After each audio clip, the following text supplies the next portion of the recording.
자, 마치 코로나 팬데믹처럼 은행 위기의 공포가 이 전염병처럼 급속하게 퍼진다 이런 뜻인데요. 스위스 정부가 크레딧 스위스를 인수하는 바람에 UBS의 유동성 지원을 승인하고 또 미국 SVB도 이 퍼스트 시즌 은행이 인수하기로 하면서 발등에 떨어진 불은 일단 끈 모양새입니다. 하지만 다른 한편으로는 도이치뱅크와 찰스 슈왑의 위기설이 갑자기 또 불거지기도 했죠.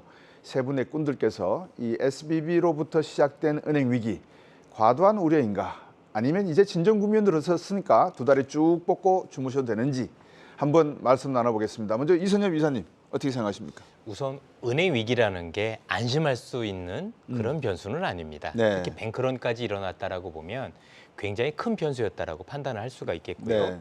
또 이런 위기가 실제 끝난다고 하더라도 끝날 때까지 심리적 불안은 지속된다라고 봐야 될 텐데 그러면 지금 이게 확산 국면에 있는 거냐 아니면 끝나가는 국면에 있는 걸 말씀을 드리면 네. 우선 이 실리콘밸리 은행으로 촉발됐던 위기 자체는 네. 일단은 전환점을 돌았고 시간이 좀 걸리겠지만 전체적으로 완화되는 그런 쪽으로 방향을 틀었다고 현재 판단을 하고 있습니다. 네. 기본적으로 이번 위기의 가장 큰 핵심은 시장에서 약한 고리가 무엇인지 보여줬다고 볼 수가 있을 것 같은데 네. 먼저 과잉 긴축에 따른 가장 큰 부작용, 즉 네. 긴축을 강하게 하게 되면, 즉 금리를 올리게 되면 채권을 보유하고 있는 분들 입장에서는 네. 채권이 사실 손실을 보게 되죠. 이런 어떤 손실을 보게 되는 약점을 사실 투기 세력이 파고들었다라고 볼 수가 있을 것 같고 SVB뱅크 자체가 우리가 알고 있는 아주 안전한 미국 국채는 들고 있었지만 이게 만기까지 들고 가면 문제가 안 되지만 갑자기 예금이 인출됐을 경우 네. 사실 손실을 보면서 팔 수 없는 구조를 알고 저는 투기 세력이 덤볐다라고 생각을 하고 있고요. 네. 더 문제는 안전자산을 들고 있는데도 불구하고 이런 문제가 생긴 거고 두 번째는 최근에 SNS, 흔히 얘기하는 뭐 트위터를 비롯해서 많은 SNS를 통해서 이게 무작위로 우리가 이런 불안감이 굉장히 확산이 된 거죠. 네. 예, 이게 또 새롭게 발생한 어떤 위기의 전형이기도 하고 또 마지막으로는 디지털과 관련해서 금융이 발달하다 보니까 예금 인출이 빠르게 되는 최근에 SNS 보신 분은 알겠지만 유튜브도 마찬가지고 어떤 일이 발생했었을 때 투자자들 확인을 안 합니다.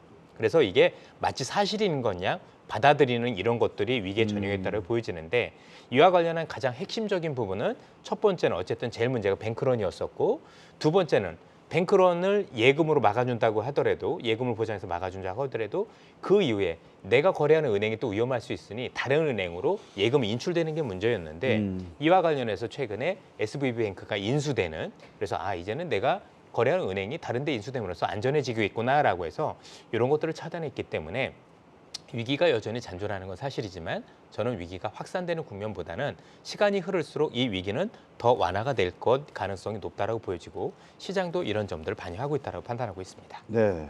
네. 이선엽 이사님. 두 가지 다 이제 같이 말씀을 드리면 네. 우선 이제 많은 분들이 왜 미국은 개인이 아니고 상업용 부동산이지부터 생각을 하실 텐데요. 미국의 개인들 같은 경우는 2008년 이후에 부동산과 관련된 담보대출 했었을 때 변동금리가 사실 우리가 알고 있는 것처럼 굉장히 크지가 않습니다. 3%만 변동금리였고 97%가 고정금리였기 때문에 이번에 금리 인상에 따른 부담은 덜 느끼고 있는 게 중요한 네. 팩트가 되다 보니까 그렇고요.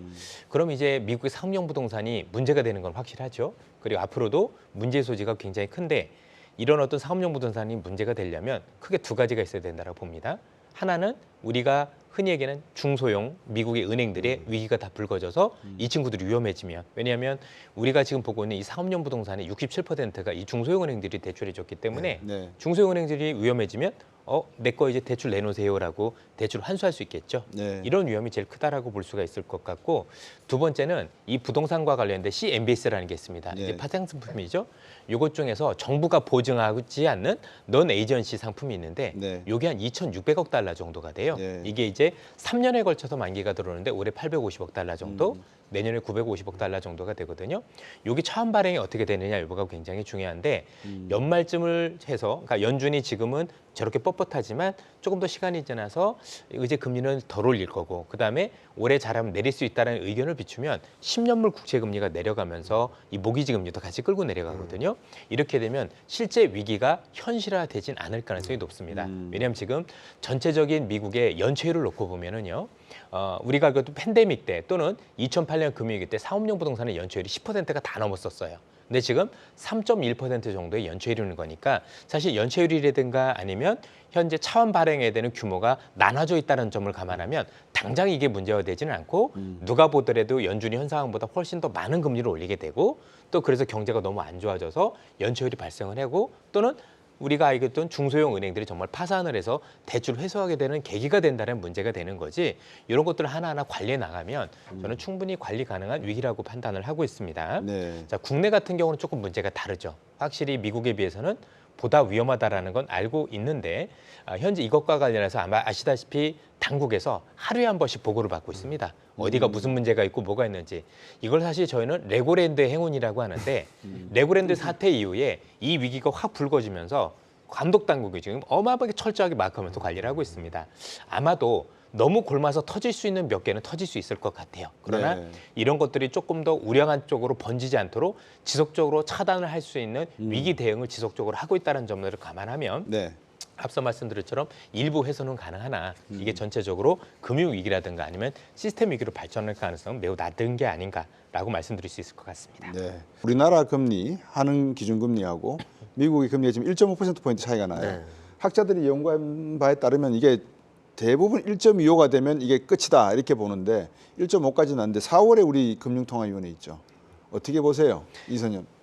이사님. 이번에 그 위기를 감안했을 때 네. 한국은행의 금리 동결 가능성이 저는 훨씬 더 높다라고 보여지고요.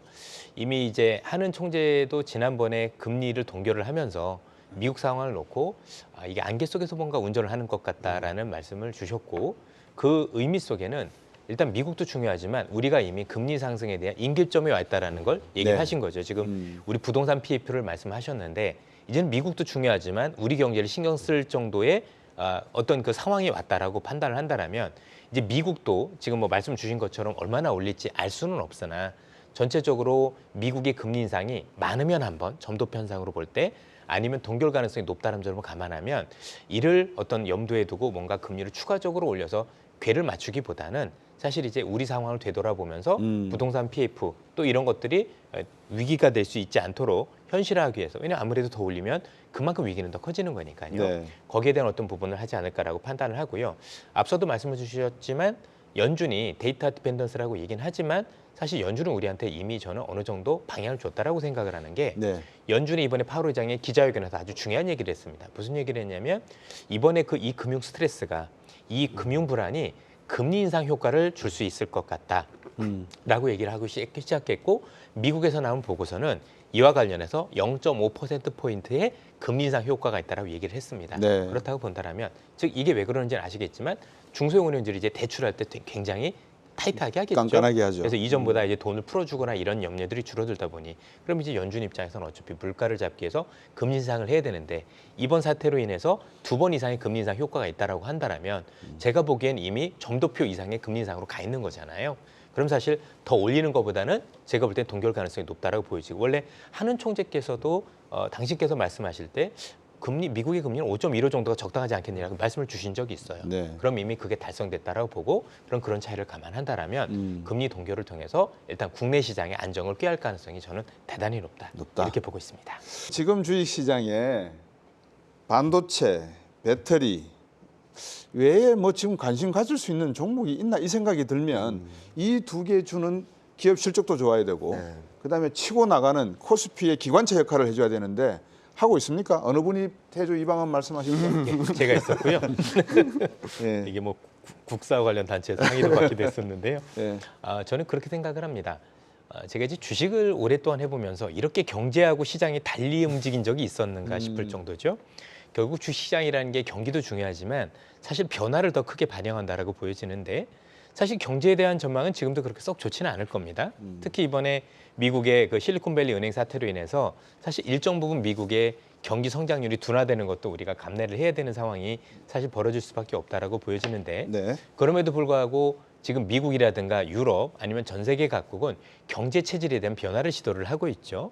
뭐 대표적인 게 IRA법이라고 될 수도 있는 거고 네. 또 유럽에서 나온 핵심 원자재법이라든가 여러 가지 것과 관련해서 그냥 간단하게 말씀드리면 미국은 첨단 제조업을 중심으로 한 그동안 서비스업 중심에서 제조업을 부활시켜서 경제의 균형을 가져가려는 의무를 보이고 있고 여기와 관련된 기업들이 사실 2차 전지였던 거죠. 그래서 저는 거기에 대한 각광을 받고 있다라고 생각을 하고 있습니다. 아울러서 이런 관련 기업들만 많이 오는 게 아니라 이런 관련해서 또 인프라와 관련된 뭐 예를 들면 전력 설비와 관련된 기업들도 사실 지금도 거의 신고가 부근에 있다 보니 어떻게 보면 경기와 관련해서는 우리가 쉽지 않은 그래서 반도체라든가 아니면 시크리컬 흔히 얘기하면 뭐 철강 우리가 알고는 화학 이런 기업들이 잘 많이 못 올랐지만 네. 그럼에도 불구하고 미국의 경기 체질 변화 또는 유럽의 경기 체질 변화 이런 것과 관련된 기업들은 활발하게 지금 시장에서 수익률 게임을 펼쳤다라고 판단을 하고 있습니다. 그러면 앞으로도 전 이럴 개연성이 굉장히 높다라고 판단을 하고 있고 지금 자꾸 경제만 놓고 보고 시장의 어떤 밸류에이션만 따지다 보니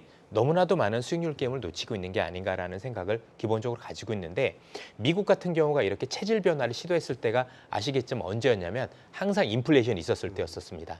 우리가 볼 수 있었던 게 1970, 80년대 흔히 얘기해서 폴 볼커 의장이 정말 금리를 굉장히 크게 올렸었을 때 미국이 그 당시엔 제조업 중심이었었고 제조업 중심이었던 경제가 정말 많이 망가졌죠. 또 일본이란 도전자도 있었고 그 이후에 우리가 알고는 레이건 대통령이 들어와서 뭐 여러 가지 경제 정책을 폈지만 궁극적으로 그 경제 정책의 핵심이 미국이 제조업 중심에서 그 당시에 미국이 GDP 대비 제조업이 30%였는데 지금 11%까지 떨어져 있습니다. 네. 그리고 서비스업 비중이 많이 올랐고요. 그럼 지금도 그런 경제 체질 변화했을 때 이런 관련 기업들과 관련해서는 저는 여전히 시장의 PER이라든가 미국의 경제 이런 것과 관련해 무관하게 움직이고 있다고 생각하고 또 하나는 지금 너무 우리가 많이 이런 어떤 경제 전망을 하면서 너무 미국만 바라봅니다. 이미 중국이 움직이기 시작을 했고 우리가 생각하는 것보다 더딘 건 맞지만 이 관련 어떤 그 지금 이제 저희 팀장님들도 여러분들이 지금 중국에 가 계시지만 눈으로 보는 것과 데이터가 너무 다르다. 데이터는 네. 너무 안 좋은 것 같은데 눈으로 보는 게 다르다라고 얘기를 하면서 그 관련 기업들이 지금 꿈틀꿈틀 되기 시작을 했거든요. 이런 것들을 바라보면 올해는 아마도 경제에 비해서는 주식 지수가 생각보다 괜찮은 시장이 될 가능성이 높다고 보여지고 여기에 대해서 각각의 어디서 모멘텀이 생기는지 봐야 될 것 같고요. 또 하나는 지금도 말씀을 주셨지만 이익 전망치가 올라오진 않지만 그걸 감안해도 너무나도 낮게 내려온 기업들이 있습니다. 예를 들면 지금 유통업체도 마찬가지일 거고 뭐 일부 화학업종들도 그럴 거고 아무리 그렇다 하더라도 이렇게 쌀 수가 있어? 라는 기업들은 제가 볼 때는 지금부터는 제자리를 어떤 찾아갈 수 있는 그런 시장이 될 수 있다는 점에서 너무 큰 시장의 밸류에이션만 바라보는 거는 우리가 너무 많은 걸 놓칠 수 있는 그런 상황을 연출하게 될 수 있는 거 아니겠느냐. 저는 그렇게 바라보고 이 있습니다. 대목에서 이선엽 이사님. 저 같은 경우는 지금 뭐 사실 2차 전지도 되게 좋은 기업들은 여전히 많다라고 생각을 해요. 사실 어떻게 보면 우리나라의 경제 구조가 이전에 비해서 많이 달라진 게 있다라면 이전에 이제 완성품 중심으로 우리나라 기업들이 굉장히 각광을 받았다라면 지금은 옛날에 일본처럼 네. 소재라든가 부품이라든가 이런 쪽에서 글로벌적인 강점을 가지고 있는 게 분명해 보입니다. 네. 분명히 이번에 IRA법을 통해서 또는 글로벌 전체적으로 전기차 시장이 굉장히 커지고 있기 때문에 네. 이와 관련해서 뭔가 핵심 기술력을 가지고 있고 또 진입 장벽이 높은 회사라고 본다라면 사실 뭐 짧은 시기로 보실 필요는 없지 않을까라고 생각을 하고 또 여러 기업들 중심에서는 저는 여전히 괜찮은 기업들도 나오고 있다라고 생각을 합니다. 그리고 또 사실 반도체도 저는 현 상황에서 이전과 다른 사이클을 보이고 있다라고 생각을 하는데요. 앞서 우리 뭐 두 분께서도 말씀을 주셨지만 올 하반기에 연준 이렇게 되면 뭐 미국 경제 좀 안 좋아지는 거 아니냐. 그럼 그때 반도체 안 좋아질 수도 있겠느냐라고 생각하실 수 있는데 이전하고 사이클이 너무 다릅니다. 무슨 말씀이냐면 이전에는 반도체 자체가 경기 사이클에 무관하지 않게 움직였었어요. 네. 근데 이번에는 코로나 이후로 너무 과도하게 서버 투자가 됐었던 게 미리 선제적으로 망가지다 보니까 지금 이미 마이크론, 하이닉스부터 해서 전부 다 감산을 시작을 했거든요. 사실 경기가 안 좋아도 무너질 게 더 없어요. 이미 감산이 크게 됐고 아마 많은 분들 아시겠지만 한 번 감산을 하면요. 얘네들이 다시 이 장치를 재가동하는데 8개월 이상이 걸려요. 도와준다고 그래도 가동을 못 하거든요. 현 상황에서 지금 뭐 GPT를 비롯해서 새로운 수요도 생기고 있다 그러다 보니까 정말 미국 경제가 안 좋아지는 만큼 우리 시장이 그렇게 빠질 거냐에 대해서는 좀 굉장히 의문이 있어요. 네. 이런 어떤 그 시계열도 저는 판단하실 필요가 있다라고 보여진다라면 오히려 저는 나쁘게 볼 게 아니라 지금부터는 이들이 바닥을 찍었기 때문에 오히려 조금 더 우상향하는 이런 거 관련 기업들 또 반도체와 관련해서 우리 후공정 투자도 해야 되고 많이 그러니 이런 기업들을 잘 찾아서 매매를 하면 저는 여전히 기회가 있다고 생각을 합니다. 자, 제가 이 방송할 때마다 30초 증문즉답 시간이 있습니다. 제가 질문을 드릴 테니까 예를 들어서 이런 겁니다. 주식 투자가 여전히 이 중요한 우리의 자산 투자 방법이라고 생각하십니까? 예, 아니요. 만약에 예라 그러면 어떤 종목, 어떤 업종을 선택을 무조건 담아야 됩니까? 요거를 여쭤보겠습니다. 예, 이선엽. 이사님. 저도 이제 주식은 반드시 해야 되는 자산 중에 하나다라고 생각을 하고 특히 뭐 선진국도 보셨겠지만 선진국으로 갈수록 금융자산이 높아지는 건 피할 수 없는 대세라고 생각을 하고 있습니다. 예. 저는 그럼 어떤 걸 해야 되느냐? 전 그때마다 시장이 좀 많이 다르다라고 생각을 하는데 저는 여전히 한국 시장에서 2차 전지 관련해서도 여전히 좋은 기업이 있다고 생각을 하고 반도체는 빼놓지 않았다라고 생각을 하고 지금 현 상황에서는 유통이라든가 이런 관련 기업들도 저는 너무 싸다라고 생각을 해서 이들 기업에 대해서 관심도 가져야 된다고 생각합니다. 방송에서 어떤 유통기업 이렇게 특정 기업을 여쭤보는 거는 안 되는 겁니까? 예, 그건 좀 알겠습니다. 뭐 경제에 미치는 영향보다도 기업에 미치는 영향은 있을 거라고 생각을 합니다. 왜냐하면 어쨌든 중국이 옛날만큼 분명히 우리 경제에 기여하는 바가 크지 않은 것은 사실인 게 네. 한때는 우리가 전체적인 수출 비중에서 30%가 넘을 정도 있었지만 최근에 보니까 19% 정도로 많이 줄었더라고요. 그래서 분명히 기여는 이전보다 적긴 하지만 이틀 전에 나왔던 IMF의 보고서를 보면 이번에 중국의 경제가 회복됐었을 때 어쨌든 전 세계 경제에 기여하는 바가 굉장히 클 것이고 뭐 3분의 1을 차지할 정도로 뭐 좋을 수 있다라는 얘기를 했다는 걸 감안을 하면 우리가 뭐 간접적으로나마 어쨌든 간에 거기에 대한 어떤 부정적인 여파보다는 긍정적인 여파가 있을 수 있다는 점은 분명해 보이고요. 저도 이제 중국을 150번 넘게 갔다 왔던 사람 입장에서 놓고 보면 중국은 항상 굉장히 변화가 되게 빨랐습니다. 이제 3년 이상이 지났고 분명히 제가 생각지 못했던 새로운 변화가 있을 거라고 생각을 하는데 이런 변화는 사실 전체적인 지수라든가 경제에 미치는 영향이 제한적일 수 있을지 모르겠지만 우리가 투자할 때는 또 새로운 기회를 줄 수 있는 여부가 여전히 있다고 생각을 합니다. 뭐 큰 그림에서 중국과의 어떤 갈등 아니면 중국에는 무역 형태가 우리한테 불편한 주고 있는 건 맞지만 그럼에도 불구하고 여전히 교역은 지속적으로 하고 있고 네. 또 중국 입장에서도 현재 물건을 만들 때 우리의 중간재를 많이 수입하고 있는 상황이죠. 네. 특히 이제 우리가 눈여겨봐야 될 부분은 저는 중국의 부동산이라고 생각을 하는 게 그냥 간단하죠. 결국 중국도 부동산이 살고 부동산 거래가 활발해야 가전제품도 바꾸고 IT 제품을 선호할 수 있는 어떤 계기가 되거든요. 그렇죠. 그래서 이런 것들을 살펴보면 저는 그래도 종목별로는 기회는 많이 있을 거다라고 판단합니다. 뭐 정리를 한번 해보죠. 이제 거의 뭐 1분씩 제가 시간을 드릴 테니까 자 4월 이후의 경기 이제 3분기 실적도 나오고 막 할 겁니다. 4월 이후 경기는 어떨까 이거 한번 말씀 주시고 지금 시청하고 계시는 많은 분들이 그래서 뭐 내가 재산 어떻게 지키란 말이냐 여기에 대한 또 하나의 조언 제가 간단히 한 1분씩 드리겠습니다. 2009년에서 2015년까지 네. 한국의 코스피는 박스피였었습니다. 박스권에서 전혀 움직이질 않았죠. 예. 그러면 지수가 박스였었으니까 수익이 안 나느냐 생각을 하면 이 당시에 중국의 우리가 흔히 얘기하는 체질이 변화되는 시기, 산업화에서 소비화로 바뀌는 시기였었어요. 그래서 소비와 관련된 기업들은 우리나라 호텔 신라를 비롯해서 면세점 관련 기업들은 20배씩 올라댔습니다. 반면 기존에 있던 산업화 관련주들은 마이너스 80%까지 빠지기도 했죠. 자, 앞서도 말씀드렸지만 지금 미국이나 유럽이 자기네들의 체질 변화를 시도하고 있습니다. 이렇게 놓고 본다면 지금 경제가 좋다 안 좋다를 볼 게 아니라 이 안에서 벌어진 이 산업의 변화가 우리 기업들에 어떤 영향을 미칠 거에 대해 곰곰이 생각을 해보면 지수는 별로 안 올 수 있다는 게 저도 이경민 팀장님하고 상담 기회를 같이 하지만 이 안에서 저는 생각보다 많은 기회들이 창출될 수 있다고 생각하고 있습니다. 네. 이미 1, 2월 달에 보셨죠? 지수 많이 올랐나요? 안 올랐습니다. 근데 수백 프로씩 오르는 종목들이 나오지 않았나요? 현재 앞으로도 그렇게 될 가능성이 있다라고 말씀드리긴 곤란하겠지만 저는 어쨌든 이런 기회가 많아지는 게 올해 시장이라고 놓고 볼 때는 우리가 단순히 경기만 볼 게 아니라 이 안에서 벌어지는 산업 간의 큰 변화도 같이 보시는 게 투자 해안이지 않을까 싶습니다. 네.